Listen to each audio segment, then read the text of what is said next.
Nang dahil sa kanilang kapabayaan, tayong mga miyembro ng PhilHealth ay maggagasta pa ng napakalaking halaga.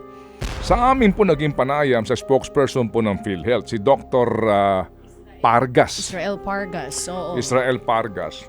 And in fairness to him, siya po naman po'y sumunod sa kanya pong ipinangako na ibibigay sa atin kung gaano karaming mga miyembro ng PhilHealth ang kanilang susulatan.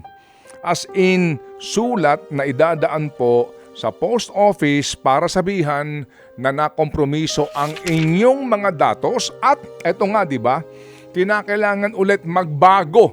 Yan sabi ni ASEC, babaguhin ang mga datos natin. Oo. Sa PhilHealth, kasi nga nakompromiso na po ito. So may paraan sila dyan sa teknolohiya.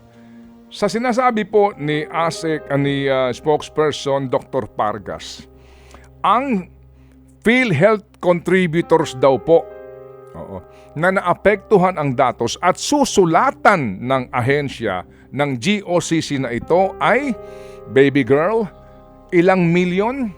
29 million members. Pakidetalye ang kabuuang bilang, please. 29,711,163 members. Ito po yung bilang ng mga nakompromiso. Okay. Yan po ang sinasabi sa amin and thank you po Dr. Pargas. 29,711,163 na mga miyembro ang kinakailangan nilang sulatan.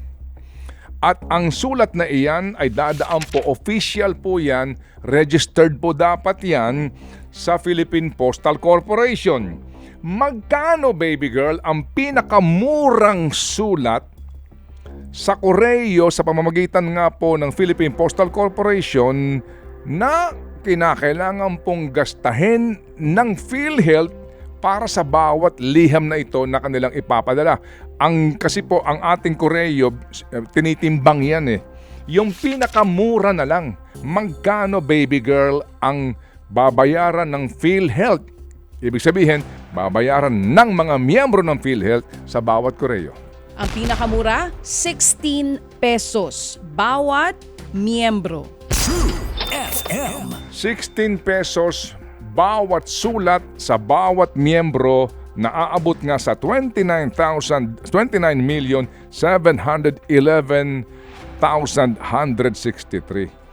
Ang published rate po ng Philippine Postal Corporation ay 12 pesos plus surcharge na 4 pesos. Kaya po total niyan 16 pesos. Yan po yung 1 gramo hanggang 1.2 grams na bigat po ng sulat. Kapag mas mabigat pa dyan, mas dagdag po, mas mahal ang babayaran. Sana nga po, ito lang po ang ating babayaran dahil ikaw at ako na mga miyembro ng PhilHealth, ikaw na nagmamaneho ng taxi ngayon, ikaw na grab driver ngayon, ikaw na kasambahay ngayon, ikaw na retired government worker, ikaw na retired worker po sa pribadong sektor, ikaw na Pilipino ay miyembro ng PhilHealth. At ikaw ay mag-aambag dito sa halagang ito. Sa 29 million, baby girl, 711,163 members na susulatan po ng PhilHealth, magkano ang total na halaga niyan sa halagang 16 pesos per letter? Ang total po ay 475 million pesos, 378,608 pesos. Wow. Gagastos tayo ng halos papunta na sa 500 million pesos para po sa mga sulat. Nakita niyo po yun? Na nabanggit sa atin din ng presidente ng PhilHealth White nang makapanayam natin siya. Oo, na dahil po sa nangyaring ito, yung isa sa mga concerns niya dahil po sa nangyaring ito, susulatan nila isa-isa yung mga miyembro para ipaalam sa kanila na nakompromiso yung kanilang data. Sabi niya nga naalala ko sa ating ugnayan, hindi ba pwedeng i-text? Hindi ba pwedeng tawagan? Yung sinasabi. Email? Hindi po. Oo, dapat talaga bang sulatan? Opo, Koreo po ito. Registered mail. Mga kapatid, makita niyo ho yun? Nang dahil po sa negligence ng ilang pong mga anlalaki ng sweldo sa PhilHealth. Malalaki ho kasi ano ho ito matataas ang opisyal, yung in charge po dito sa pangangalaga sa kanila pong data. Nakita ho ninyo, ang total po na gagastusin natin 475 million pesos. Ganun kalaki nang dahil po lamang sa kapabayaan. Ikaw at ako mag-aambagan dito. Ang PhilHealth po sorry. Di ba? Hindi po ba? Nakakapagbigay po ng frustration sa atin kasi nga hindi pa po nalalantad kung sino-sino ang dapat managot dito. Sa kapabayaang ito na magbubunga po ng gantong kalaking gastusin para po sa isang government-owned and controlled corporation na pag-aari po ng mga Pilipino. Sa bagong Pilipinas, bawal ang waldas. Kailan po ilalantad ito hong rekomendasyon ng NPC? Kailan po isa sa publiko ang kanila pong rekomendasyon sa mga dapat parusahan dito? Kailan?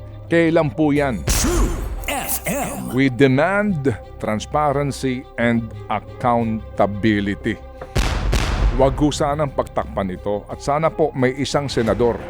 Sana po may isang kongresista kasi sila may poder dito Kami ho dito, we cannot subpoena. Di ba?